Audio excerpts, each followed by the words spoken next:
Hi, everyone, and welcome back to the show, the ARI podcast, where you get all your adventure racing up to date information. In this episode, I had the chance to catch up with Team Maybe I Like the Misery, who have just returned home from the Adventure Racing World Championships in Canada. It was a great insight into everything that goes into getting to the start line, from the travel, preparation, and the race itself. For those who are new to adventure racing or curious about how it all works, this episode is a perfect introduction. This chat is split into two parts, and we're airing part one this evening. Next week, part two will air. Hope you enjoyed the chat. Well, team, maybe I like the misery, huh? Welcome back home to Ireland, and I'm really looking forward to getting into chatting to you about Expedition Canada. Well, how are we? Good. Recovering. Well, Recovering. Yeah, recovering well. Yeah. I suppose the biggest thing that we all talk about getting out to, especially a world championship, like, going out to Canada to compete out there, is getting out there first. So how did everyone manage? We always say the most important thing is getting the team to the start line, not to mind anything else. So obviously, team, maybe I like the misery, made it to the start line. Was everyone in good form? Yeah. Yep. Yeah. I know Richard had a dodgy ankle, but he got through it. That was about it, I think, that I knew of. Yeah. Okay. Yeah, it was relatively straightforward getting there. Coming back was a bit like with flights. But we got a direct flight to Vancouver, so that was quite good. And we rented a big Jeep thing for all the gear, which worked out really well. Richard drove that. Probably. I always find like I dread kind of that getting from the car to the airport to check in, and then once your bags are gone and everything, you're like, grand, that's it. And then the same when you get back. It's the worst thing I hate about the whole place is you have so much gear and you're traveling and But we all made it there in one piece, and all our luggage got there in one piece, which is a lot of teams. There was teams scrambling around the night before the race. Like there was one team midnight, the night before. We were getting a bus at 6 a.m. in the morning, and they were at the airport waiting for a bike box to arrive. I don't even know where it ended up. Like, crikeys. So yeah, like obviously that's one of the biggest things, making sure when you land that you get all your gear. Obviously was trying to post some of the stuff that you were tagging Adventure Race in Ireland on, which was brilliant. So we got a glimpse of what you were driving. It was a big truck. big bus, yeah. So Richard, you got manned with driving that. How did that go for you? Oh, I didn't complain. I can tell you, I enjoyed that, and anybody knows what I drive at home is a smaller version of that. So it was nice to step up. Plus, driving on the wrong side of the road took a while to get the hang of, but we got there, and lucky enough. Yeah. There was that initial incident in the airport where we nearly crashed into another car, but we won't talk about that. That was someone helping me to drive. Was that my fault? So you get to the airport, you hop into the car. Richard's in the driving seat on the wrong side of the road, obviously. Did you have any issues getting to the location then, to the starting area, or did you stay in Vancouver the night before or anything like that? No, we arrived early in the morning in Vancouver, so we drove straight up to Penticton. I think there was an 8-hour flight. It was a 9-hour flight with an 8-hour flight difference. So like we left here at 8 o'clock in the morning. We arrived there at 9 o'clock in the morning. So we just got the van and got the truck and drove straight up, and it was good. We stopped for a bit of lunch on the way, and we were there about 4 o'clock in the afternoon. So nice time. What was daylight like up there at that stage then? So if you got there at 4, was it beginning to get dusky? Like, was there evenings coming in or was it around 7 o'clock as well? Yeah, it was kind of about 5:30 it started getting dark. It was pretty much nearly 12 hours of light and 12 hours of darkness. Yeah. So about 5:30, somewhere between 5:15, 5:30, it started to kind of get dark. And then, similarly in the morning was about 5:30 again, it got bright. Long nights, actually. Really, really long nights. Yeah. That was part of the fun, was working out how to get sort of 8 or 9 nights of head torches and bike lights and spare batteries and chargers and power banks, and where you were going to see a battery charger again, and were you going to be on a bike or a trek on night 4. So it worked out fine, but and we slept some of the nights, as in 2 or 3 hours sleep that we took each night. Probably on average, we took at nights. That saved the torches a bit, but torches were a factor, were a thing to watch, Yeah, for sure. I suppose before we kind of just move on to that, I suppose all the fanfare with the World Championships, with the flag parade, obviously the gear. So if we kind of just pull it back a little bit, and just kind of take a look at, you've got there, you've booked into the hotel or the apartments where you're staying. And I suppose if I kind of go along, as I see on the screen here, so if I just go to you first, Paul, when you landed and you started getting your gear ready, how does that affect you as a racer? Because I know it affects everybody differently. So obviously you're getting the gear together. You had a lot of gear check as well. So you had your climbing gear to check. So you had, I think, 2 days basically of registration and gear checking. How do you find that process?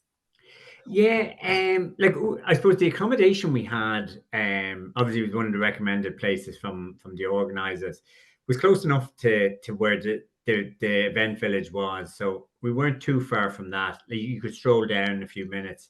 We had the Jeep as well to drive down with gear. Yeah, there's a lot. Like, I suppose we had the schematic before. I suppose different. Some of us were a bit more organized than others. I'd pretty much all my food and everything got at home. I didn't have a lot of shopping to do there. So it was just kind of then organizing stuff into different bags and boxes and that kind of stuff. But yeah, there was like you had obviously registration. You went down, you got your bibs, you signed all your disclaimers. Then we had a paddle check, so you had to go out in the boat, tip over in the water, and I suppose just show that you can, well, first that your PFD was working, and that you could get back into the boat, unaided. It was a really windy day, actually. Myself and Jer were there. We were in the same boat together, and we tipped over, we floated. Your man gave us a thumbs up. Grand, got back into the boat, no problem. The lads came along, and a gust of wind came up just as they tipped the boat over. And the boat's going further and further away. Myself and Jer sitting there going, should we go after it? Or if we go after it, are they going to fail the test? Like, because you're meant to get back into it, like, sort of just yourself, kind of. In fairness, Dennis was after the boat. Some swimmer, actually, very impressive watching him. I think I got marks for that, yeah. But they got the boat anyway and got back in, and all was good. We passed that test. I'd say your man just couldn't bear to put us through it again. Then we had the climbing gear check. So that was in another place. The event organizers have this Hoodoo Adventures. They have a climbing wall out there, and they do all sorts of different activities. So we went out there, and you just had to, test all your gear and, set up a belay device and an abseil. Now, we didn't abseil then off anything there, but they just tested, your gear, that you had the correct gear, your Prusik and all that kind of stuff. And then there was all the packing of the boxes and the weighing of the gear, and that like, like, even when you go and you check in the bike, on the airplane, and you're kind of going, okay, so I know what weight that is roughly, and that has all my paddle gear and my climbing gear in it as well. And then you take all that stuff out and you get to registration and your box is overweight. You're going, how is this possible? Yeah. So there's a lot of messing, like, sort of with, and I don't know if it's exactly the same experience we had in Croatia, and I think we had something similar when we were over in South Africa a couple of years back. You pack everything and then you go up and you weigh it, and it's like, oh my God, it's so far over. Like, so then you're unpacking and you're almost like, okay, what do we lose? Clothes, food. Yeah. That took a long time, actually, that day. I think we were probably the last team through that. And at the end, I think we just worn them down. They were just like, 2 kg, go on, here, put it on the van. Yeah, move it. Yeah. Get out of here. Yeah. Yeah, and we did pack raft as well. So that was another task we had as well. But yeah, busy 2 days. Like we arrived over, it felt like so much time, and then it just went so fast. Like, yeah, it does. It flies. It does, Paul. I mean, when you're packing your bags and weighing and stuff like that, it does fly. And for you, Richard, how did you find that process? I mean, obviously, as Paul alluded to there, you had a similar experience in Croatia with packing the bags. How did you find that whole scenario? That was probably the most stressful time. Yeah. Over there. We thought we were going to have 2-3 days to relax before the race and just ease into it. But it was far from it. As Paul said, there was amount of checks to do, the weigh-ins again. I had food to buy over there as well, so I had to it as well. A bit more stress. I didn't want to be overweight going over, so I said I'd buy more food over there. But yeah, it was a severe learning curve, even how to the pack raft. I'd never pumped up a pack raft or worked with one of them before. Yeah. So getting lessons on them and how to work, it all took time. And the 2-3 days that we thought we were going to have, they disappeared very quickly, I can tell you. But then we moved on then to the parade and that, and the atmosphere and that, just to stand back and watch it all. It was a good show. It was nice to be part of it and represent. Yes, doesn't it? I actually found them emotional, like. Oh yeah. I agree. Like, and you're there with the flag, the tricolour, and well, I got a lump in my throat. Anyway, I can't speak for the other three, but yeah. It was nice to be there and with people there that you're going to, what can I say, go to war together, I suppose, and try push each other through. It was a nice way to start a race. Yeah. Yeah. Okay. And Dennis, how did you again find that whole scenario? Again, always more to be done than you think. And even so I brought some food with me and then got some food out there. But even finding your way to the store, and Richard was the driver, and getting bags organized, next time there's no reason not to have your food planned before you leave, and bags written out, so that even if you're buying in the country, when you arrive, you're just buying off a shopping list. I'd make my food shopping list out next time, I think. Yeah. And have it done in advance. It just means you've got a few hours more to chill out when you're over there. Yeah. Because you have a schematic, you know what you're planning to eat. Even if you're going to buy it out there, make a shopping list, drop it into the bags, job done. So that's a learning. Yeah, for sure. And how did you find the parade? Oh, it was really cool. Yeah. They had all the native Indians, and they take it, as they should, take it quite serious. They're I think they call them the First Nation. So they're the people that were there before us white settlers came along. So they give them due respect, and everybody did that. So that was quite nice. Brilliant. And Ger, how did you find, all the busyness around that time, getting the gear together? Yeah, I didn't mind that. I was probably fairly organized that way. I did have to get some extra food when I was out there, brought most of it with me, but I knew I needed to top up a few bits and pieces. And then I saw what the boys were all packing, and I thought, I don't have enough food. And I had way too much food anyway. I just eat only half of what they eat. So yeah. I needn't have worried. Yeah, I didn't mind it. I liked they kind of spaced out the gear checks. As Paul said, we had a climbing gear check at 10 o'clock in the morning, and we had the paddle check at 4 o'clock that afternoon. And then the mandatory gear check was the following morning, just before the weigh-in. So I think the mandatory gear check was about 10 o'clock in the morning as well. And then we had time to go back and get all the boxes and bags and bring them up.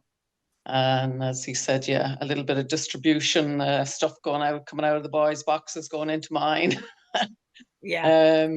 My box was generally underweight everywhere we went. So yeah, there was extra space then for the lads to chuck stuff into my bike box. Handy out. Yeah, thought it was fairly okay. How did you find the parade, the flag parade? Yeah, that was actually really, really good. Really enjoyed that. And once we were given the flag to bring over, there were a few other racers over there that had Irish connections, so they came up to say hello, and we got to chat away with them. So that was nice as well. And then I guess we were the only Irish team there as well, so we were getting a bit of attention for that. Yeah, brilliant. You know, it's such a nice, I think, event to have before the World Championships, and it gets all the teams together, even though you're still busy, and I'm sure there's still lots going on in your head about what you need to do and where you need to be. And Paul, sorry, I moved on before I asked you about the flag parade.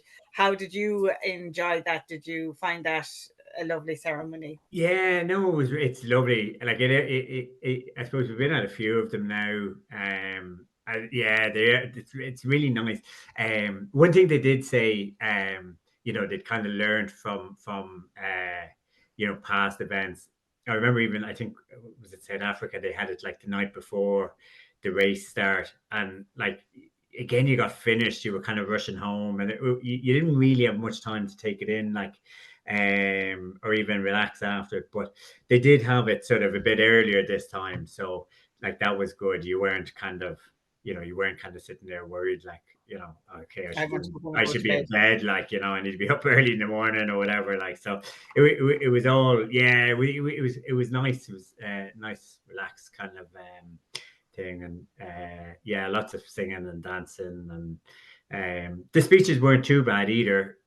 Sometimes they can go on a bit, like, and in fairness, there's a lot of sponsors giving a lot of money, so you need to give them all their time as well. But yeah, no, it was. I mean, it wasn't too short, but it didn't go on for too long, like, which is good. Yeah. Brilliant.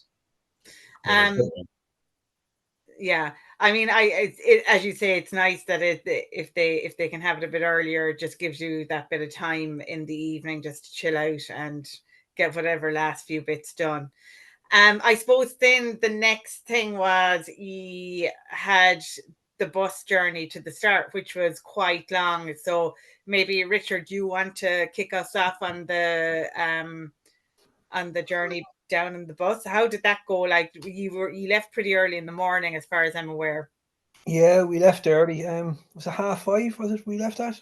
No, yeah, I think it was 6 o'clock to get the bus, was it? Yeah, it was early enough, like, but and I thought I'd get a bit of sleep on the way down, but your excitement, your adrenaline's rushing, and you're looking at the new countryside and taking it all in, and just I was looking out the windows, just how big the country was, or how big the country is, like. Yeah. And you're there looking at the mountains there. How are we going to get up the top of them? Because that's where you're going, like. Yeah. But no, and then Paul was busy and Jerry were busy looking at the maps and working out the route and things like that. Myself and Dennis were, what can we say, we're taking it easy and taking it in, I suppose, where they were working hard. But fairness to them, they're doing a good job, and they were well prepared when we hit the ground, had their homework done, like. So yeah, that's what I remember from the bus journey down. Yeah. And Dennis, how did that affect you? I know like not everybody enjoys being on the bus. So did you have any issues on the bus, or were you all right? No, not at all, except that we had great plans. Like, so you're facing into a 10-day race. So I had plans to hydrate myself the whole way through the bus journey because it was going to be a 7-hour bus journey, and you don't want to be coming off that dehydrated facing into a long race. But there were no toilets on the bus. Oh, So you had to just kind of like, okay, all the liquids I'd planned to drink and be sensible and prepare my body had to wait in the bag because otherwise it wasn't going to end well. But apart from that, it was fine. Eating and resting, and very packed conditions with bags everywhere. School buses full of yeah. grown-ups with all your race gear. So it was fine. It was fine. It went quite quickly for a 7-hour journey, but yeah, you had to just not drink water. Okay. Okay. And for you, Ger, how did you find that? Yeah, it was good. I suppose I was kind of half expecting a coach, but yeah, we got the school bus with the slidey seats, slidey bench seat. So there wasn't a lot of leg room, and there was everybody's backpack just ended up in the aisle. So there was actually, if anybody wanted to go from the back of the bus to the front of the bus, they were just climbing over seats to get there. But we had a couple of stops. We had 2 stops on the way. So we had a stop after about an hour and a half or thereabouts, toilet stop. And then about 2 hours later, we had a stop at a food place so we could get something to eat. And about another hour and a half or 2 hours after that, and we were more or less at the destination. So that was good. Yeah. It was, Good. it was broken bus trip. So They yeah, broke it up for you.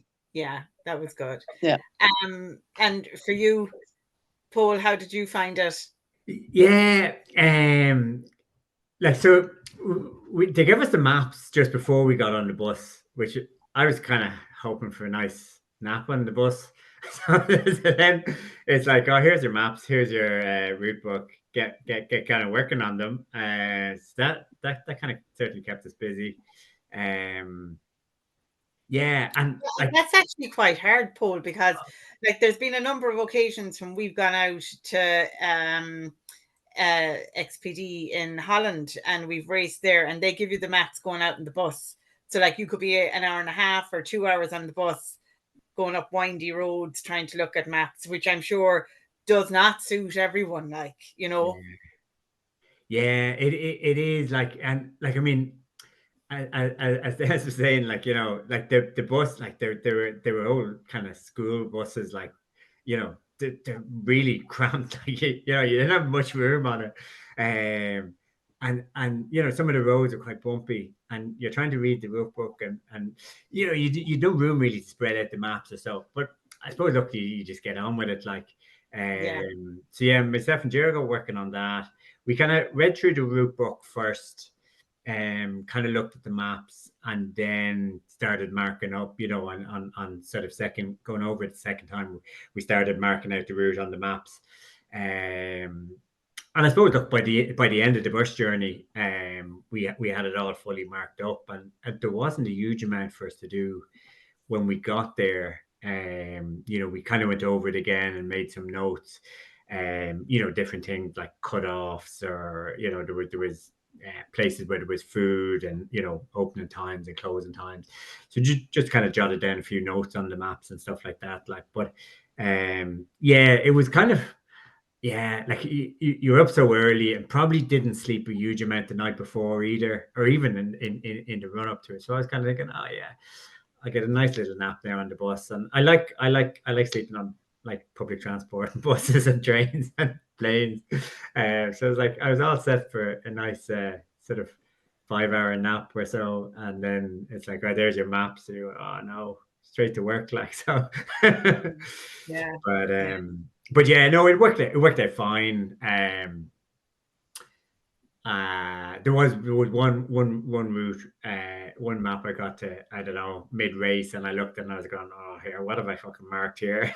It's like I'd marked the train tracks, and I was like, oh yeah, no, that was obviously just whatever way I was looking at that on the bus. I was like, yeah, there's the road, and then I was like, no, that's not the road, that's the train. Oh, gosh. Yeah. But other than that, Brilliant. it was fine. Yeah. But you So did have, Bernice, you did have a bit of time when you got there to the location to kind of go over it and stuff. Although not a lot, like, because that was quite busy as well. Like, you got off the bus. We camped overnight on the first night, or the night before. So you had to go. The lads set up the tent, and myself and Jer went to do his captain's meeting.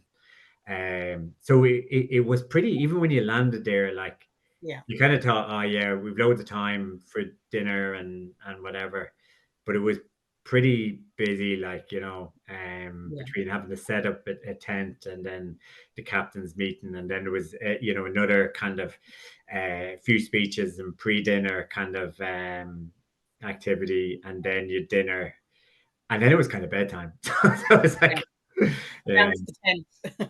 yeah. And I suppose, Dennis, if yourself and Richard were setting up the tents for the lads, so while they were at the captain's meeting, you were obviously busy doing that. How did that go for you?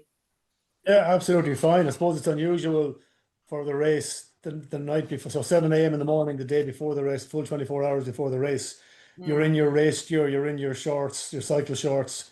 You only have your race kit with you, and they give you one basic tent for the night. So you're sort of in race mode 24 hours early, which worked fine. It was fine. There was the tents were good. We just all four of us crammed into one tent. We had for a lot of the race we brought sleeping gear with us anyway, so we had that with us. But it meant you were in race mode 24 hours beforehand. Yeah. But yeah, we had food, we had coffee, we were okay. Yeah. And like, I suppose looking at that, you're being in the tent the night before, probably how did sleep go for you in that? Fine, it was fine. We got up on time the next morning and everybody got going. So compared to the other next 8 nights sleep, it was good. Okay. So you got up, you got to the start line. Like, this just even goes to show how epic these races are. Like, we're here chatting and we haven't even got to the start line yet. Like, you're still in the day. Oh yeah. So I suppose, open to anyone here to answer. You get to the start line. How were the nerves? Were you feeling good? Were you looking forward to get going? What was the atmosphere like on the start line? Because I know that can be kind of a bit giddy and excited, and you're chatting to other racers. How did that feel for everyone? Just wanted to get going. Pretty good, actually. We actually accidentally bumped into Paula Cohan the night before. Turned out she lives in Pemberton, and she was at the venue where we were starting because she had been mountain biking with a few women, which they do regularly every Wednesday evening. And she just passed through the restaurant area and spotted Pole and gave a shout. So we had a right chat with her on Wednesday evening, and then she came down to the race start then on Thursday morning and brought the Irish flag with her. So took a snapshot of it with the Irish flag there at the start line. So it was great to see her. Lovely to see a face from home. It was quite random actually with Paula, because I'd been on to Paula maybe the week before. So she lives over there in Canada. I knew she was around kind of near Whistler, that kind of area. We'd no idea where the race started or where it went at this stage. And I kind of sent her a message saying, oh, hey, we're doing this race in a couple of weeks. No idea where it's going. Here's where the race center is, Penticton. We're flying to Vancouver. It'd be cool if you're about, never know. We might pass around near you on the course or whatever. Keep an eye on it. And we kind of messaged back and forth. She was, Penticton's a bit away, but I'm close enough to Vancouver. Oh, maybe we'll meet up at some stage or whatever. Oh, she'll give me a shout when you're here. And again, we were so busy. Like, I never really linked in with her. And the next thing she sees, we were obviously on the bus at this stage when they released the course. And she sees, I think there was something on the mountain bike group that she's with, you know, about the race being on the next day, and the trails could be busy, you know, and whatever. So she's like, oh my God, they're starting here. Like, so she gets on, and then she's like, she's looking at the Instagram or the Facebook for, you know, Adventure Racing Canada or Expedition Canada or whatever. And she sees the farm, like, and she's like, oh my God, that's only up the road. Like, I'll pop down and see the guys. So we're there, like, with our maps and stuff. Next thing, she's just standing in front of us. It's like, wow, oh, that's mad. Like, brilliant. That was was really great. Yeah, it's class. so nice to see her. Richard, how are you feeling at the start line? How are things going for you? Like, you're beginning to come into this epic race. It's like, it's a big course. They're big mountains. How was it? Yeah. No, they're big mountains. Okay. I was nervous. The last thing you want to do is let down any of your teammates. I did have an injury 5 weeks before that, and you're questioning yourself and you're asking yourself, and you're going through a thought process, and then you're also thinking about the gear. Do I have all my gear packed right? Will I have everything? Hopefully, it won't be a hindrance on the team. So all these thoughts are going through your head, like, and yeah, I was very nervous, to tell you the truth. Like, this is my second race. I'm racing with a group of people, lots of experience, and I was very lucky to be with that group of people, because they guided me through and helped me through, and every now and then when you needed a stern word, they weren't afraid to give it to you, like. So I was thankful for that. But yeah, a lot of nerves on the start line, a lot of nerves, and a lot of well, thinking to yourself, what am I doing here? Like, you know, you're looking around and you're just taken in by the whole atmosphere. And, it's amazing. The green light goes, and that's it. Then it's just plow on. Yeah, it is. There's something special, really, aren't they? I think everyone, obviously, you're just back from it. It's very fresh for you. I suppose, in no more than 3 words, Dennis, how are you feeling on the start line? Anxious to get going. I felt it's a big course, but I thought we could, if we move steady and grind it out, which was kind of what we did do. So anxious to get started. Yeah. Ger, nerves? No nerves? No, I was just looking forward to getting going. Yeah. Paul, nerves? No nerves? Yeah, like, I mean, I was really looking forward to it. And, you know, like that, I've done similar events before. I felt I'd, you know, good training done. But, you know, I was very nervous at the start. Even, like, you know, you've gone through the maps, you've gone through the route, and like the navigation, and, you know, there's a lot of pressure. Like, you're going, oh my God, what if we get lost? What if, you know, particularly like some of the mountain sections, like as she said, they're just huge, like the mountains, like, just, you know, towering over you, and you're kind of going, okay, there's a path on the map, or it looks like there's a path on the map, but what if I can't find that path? Or you know, particularly even like the glacier section, you know, it's going to be real rocky and rough, and but yeah, no, yeah, nervous but excited, and ready to go. And then you just go, and it's like, it's just like a whirlwind. Like, you're off, like, you know. We'd lost Dennis within 5 minutes. What happened to Dennis? Where did you go? Who are you talking to? It was a cornfield. Did you go stage left and they went stage right? Oh, it was a fun start where everybody had to run through a cornfield, collect 16 ears of corn, or 8 or 4 or something, and bring them to. It was just a fun start, partly to spread out the bikes, I think, and partly for a bit of crack. So yeah, we got together 5 minutes later and gathered our ears of corn and cobs of corn, I suppose you call them. I assume that's to spread the bikes out. That there's a bit of a breakup of the 240 racers, all leaving at the same time. So this was probably to spread them out a bit. Yeah, brilliant. So delighted. The gun goes, a bit of excitement, fanfare. The race has now finally started. Okay, so this is when we get into the nitty-gritty. So obviously the first 24 hours was there. Normally that goes fine. So for Team Maybe I Like the Misery, how was the first 24 hours? First 24 hours went reasonably well. Bar I had a couple of rotational falls on the mountain bike trails at the very start. But yeah, it was good. We got through the first 24 hours, I think, without any major incident. And I took our first sleep, I think, at the paddle section. Yeah, after the second bike. So run bike, Yeah, hike, bike, yeah. and then we got to Yeah. settle down under a tree before that was before the probably 41. a little over one day in. Yeah. Yeah. And how long did you sleep for? Yeah, like we probably slept pretty much every night, but not for a lot. Like I think, you know, we kind of did 2-3 hours at a time.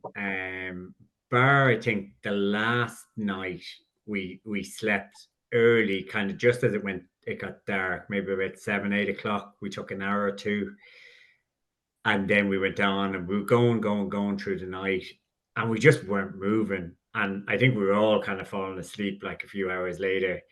And we maybe took another 2 or 3 hours there. But you know, we woke up and like we were so fresh, like that last day, like, you know, it got, you know, it was still dark, but then it got bright, and we really hammered home like that last stage. But most nights we just had 2 or 3 hours. Yeah, isn't a lot, like, but it's kind of enough to just kind of get you through. That and the caffeine tablets. Yeah, they do the job for sure. Yeah. And so after the first night you had your sleep, you got up and you were moving again. You were at the paddle section. So how did that paddle section go? And was that a dark zone? So did you get there in time for that? Yeah, there was no dark zone because it was on a lake. Okay. It you know, it started perfect. Like the conditions were just fantastic. Like the lake was so calm. It was a nice day, no breeze, wasn't too hot. There was a little bit of cloud in the sky, so you weren't being, you know, baked by the sun. It was really perfect conditions. And it was like that for about 4 or 5 hours, and then it turned like like the wind picked up, and then towards the end it started raining as well a bit. Yeah, it's crazy how quick the conditions can change. You know, like literally, and even as we were getting on the kayaks or on the pack rafts on the lake, there was like a snippet of the video guys were there filming us getting on the lake, and you know, they were asking, you know, kind of how's the race going, you know, how are you feeling, are you looking forward to the paddle? And you know, I'm there in the video going, oh yeah, you know, it's perfect conditions, and you know, it's a lovely day for paddling, and and it was just you went on, and then it just turned, like, you know. And our aim kind of for the first stage, like, so there was, you paddled across one lake, then you had to get out, hike the pack raft across a mountain, and then you had another lake to cross again. So kind of in our heads, or certainly in my head, the aim was to kind of get the first lake done in light if we could, and get in before the dark, spend the night kind of hiking over the mountain, maybe sleep if we needed to. And you were kind of getting on the second lake either just kind of before daylight, or you know, a couple of hours sort of either side. And it relatively went to plan, but yeah, like the wind was insane, like, and like, if you stopped paddling for a second you were going backwards.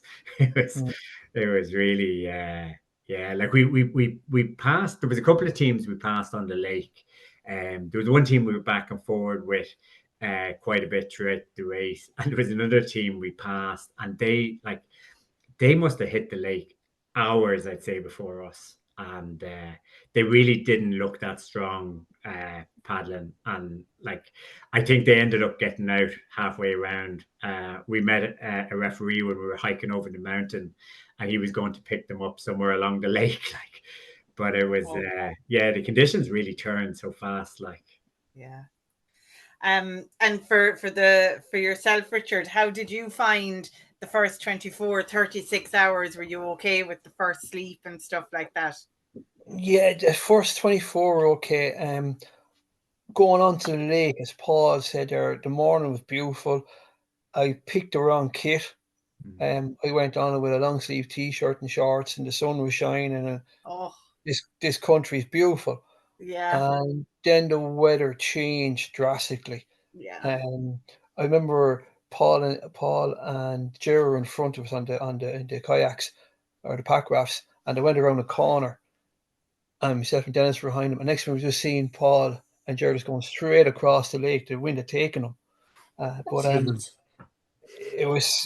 You were going sideways. It was there. What's going on here? Like two very strong paddlers, and Dennis will have a work cut out here.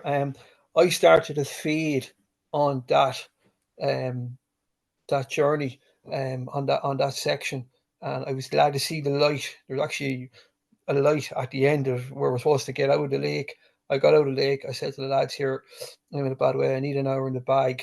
Took an hour in the bag, got back up and got going. It just shows how the weather can change, and bloody put the right kit on you at the start. Like, it was a big lesson. Cold? Richard, were you cold? I was rattling. Yeah. And you can ask Dennis. He was there behind me, give me an out kick every now and then to make sure I was still alive, like, kind of a job. Yeah.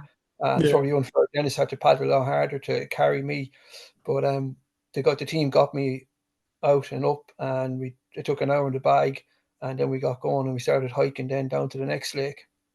Yeah, but that was a moment for I was questioning why didn't I listen to the rest of the team, like, you know. And the ironic thing about it is we were carrying dry suits in the park raft. I should have been wearing a bloody thing, like, you know. Yeah. But lessons learned. Yeah, it did get very cold at night, and actually even that's into the second night now. The first night we were up on the glacier and it was snowing, like up the top, like it got really, really cold at night, like. Okay. And for you, Dennis, how, like, obviously, you know, Paul's saying it's snowing on the first night, you're out in the lake. Richard's described you coming along, you're after seeing the lads being pushed across the lake, and he's cold. So how are you dealing with that? You were in the boat with Richard, so we'd gotten separated at one stage, and while it's a lake, it was quite choppy, and we were both boats were zigzagging to try and dodge the wind. We weren't sure if it wasn't a steady wind. It seemed to come off the mountains intermittently, and we're trying to guess where it's going to come from next, which made it worse. So basically myself and Richard kept going as long as we could, and then eventually we got the two boats together and rafted up, and we got an extra layer on Richard. Basically, I gave him my jacket for the last hour, and I can tell you, by the end of the last hour, I was suffering. So I had an hour with no jacket, with no windbreak at the top, and that hour was enough. I was starting to suffer towards the end. I was grand once I got out, but Richard was without cover for 3 or 4 hours, and that was, you know, risky. But we could have rafted up. We could have gone to shore, so we weren't in danger, but it was on the edge. Yeah. I suppose it's, you know, it's good and it's great teamwork, and you can see there, you know, the two of you obviously worked really well in the boat, looking after one another as best you can, like. Yeah, and we kept meeting floating logs, and we weren't sure if they're floating logs or submerged trees, so you're kind of wondering, are they going to burst your boat halfway through as well? So there was a lot of sudden shouts to the left and sudden shouts to the right all the way through, so that was interesting too. Yeah. The worst part was we saw the light of the dam where we were getting out, and literally it didn't move for about an hour and a half. Yeah. The last hour and a half we were just going, it's just there, I can reach out and touch it, and it was another.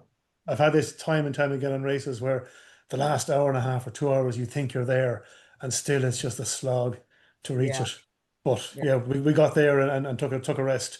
Got the rafts broken down and packed into 4 rucksacks and got going. How did you find the cold, Ger?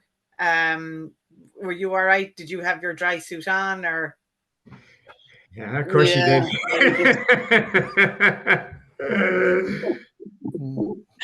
I looked at what everybody else was doing the night when we arrived. Anyone that was putting out, and they were all in dry suits. And again, early that morning, they were putting on dry suits. And I thought, well, to hell with it. I'm putting on the dry suit. I brought it. I might get a bit warm in it. That'll be okay. We're not paddling like the clappers. We'd be paddling at a reasonable rate, but you know, I'm used to paddling in the dry suit, you know, when it comes to it. So I just said, no, to hell with it. I'm putting on the dry suit. It'll keep me dry. Keep my feet dry, to keep the rest of me warm. So I was actually pretty good.